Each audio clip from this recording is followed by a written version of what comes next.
In the cold, vast waters of the North Atlantic and the Caribbean, two tankers linked to Venezuela's shadow fleet were seized by U.S. forces.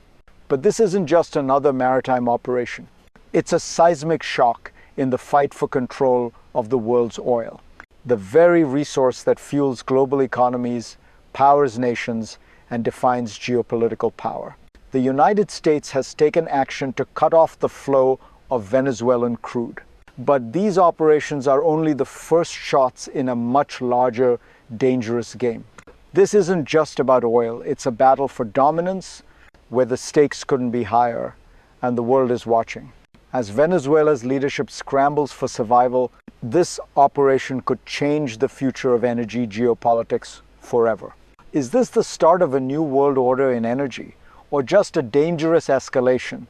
Stay with me as we break down the full story.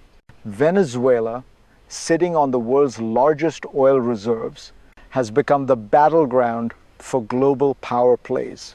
But in a world where oil is more than just a commodity, its currency, its power, and its leverage, the United States has taken drastic measures to curb Venezuela's economic lifeblood. The latest actions: the seizure of two tankers linked to Venezuela's so-called shadow fleet, ships operating under false flags to dodge sanctions. These operations come in the wake of a dramatic move by U.S. Special Forces, who recently executed a lightning raid on Caracas. The message is clear. The U.S. will not tolerate the circumvention of sanctions meant to starve the Maduro regime. Yet the actions in the Caribbean and North Atlantic are only the tip of the iceberg. What we're witnessing is a direct confrontation over global energy security, and how the world handles these shifts could redefine international law itself. The current standoff didn't emerge overnight. It's a result of years of tension rooted in Venezuela's economic collapse and its government's increasingly authoritarian stance. As Nicolas Maduro's regime took hold in the wake of Hugo Chávez's death, Venezuela's oil industry, once a pillar of national wealth, became an economic and political weapon. The U.S. government imposed sanctions as part of its broader strategy to weaken the Maduro administration, targeting everything from oil exports to financial dealings. Over time, Venezuela found a way to bypass these measures, turning to shadow fleets vessels with fake flags that allowed them to navigate around sanctions. These fleets became a lifeline for Venezuela's crumbling oil economy. The growing use of these covert operations, however, is not without global consequences. It's here that the U.S.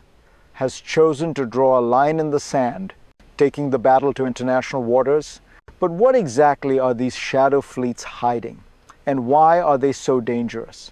In a dramatic display of force, U.S. forces boarded the Russian-flagged Marinera after a 2-week pursuit across the North Atlantic. This was no ordinary interception. This tanker, which was falsely flying the flag of Guyana, had been linked to Venezuela's illicit oil trade. The U.S.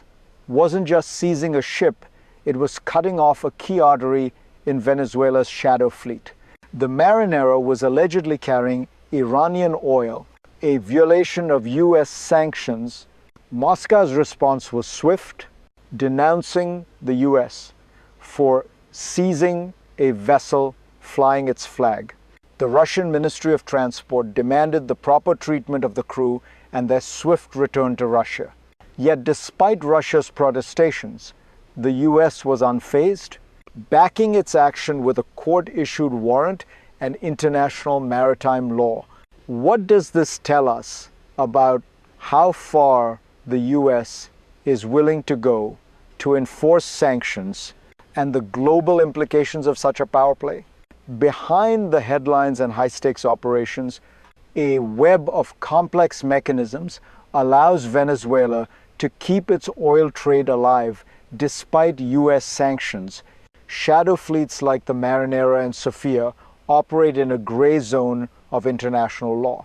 By using false flags and obscure ownership structures, these vessels can hide in plain sight, evading authorities while continuing to transport oil. The mechanism is simple. avoid detection by changing flags, operating in international waters, and using clandestine support networks. But this system isn't foolproof. The US has made it clear that it will pursue these ships no matter where they go. This raises an important question. How far can the US go in policing the global oil trade?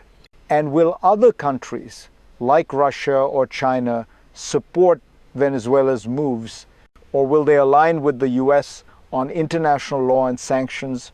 In a second, equally dramatic operation, the US forces intercepted the MT Sophia in the Caribbean. This tanker was also linked to Venezuela's shadow fleet, and it was conducting illicit activities in international waters.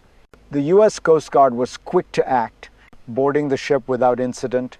The Sophia was operating under a false flag, and the operation was coordinated with precision and speed. As this second tanker was seized, the implications of these back-to-back operations were becoming clearer. The US wasn't just sending a message to Venezuela. It was signaling to the world that it was willing to take bold steps to enforce its sanctions and crack down on illegal oil trade. The consequences of these operations reach far beyond the high seas. Venezuelan citizens, already suffering from years of economic instability, now face even greater hardship. Oil is the backbone of the country's economy, and with these seizures, the flow of revenue is further choked. The Maduro regime may be fighting to stay in power, but the people of Venezuela are paying the price. The shortages, the inflation, and the collapse of essential services are all exacerbated by these actions. And as the US tightens its grip, Venezuelans are left to wonder how much longer they can endure. In a country with one of the highest poverty rates in the world, this struggle is personal. It's about survival. It's about what kind of future awaits the Venezuelan people. As the crisis deepens, how will the citizens of Venezuela cope with these escalating pressures? The US actions against Venezuela's shadow fleet have far-reaching consequences. These operations aren't just about one country's oil trade, they affect global energy markets. Venezuela, once a key oil supplier, is now an isolated player on the global stage. As the US cracks down on Venezuela, other countries with vested interests in Venezuelan oil are taking note.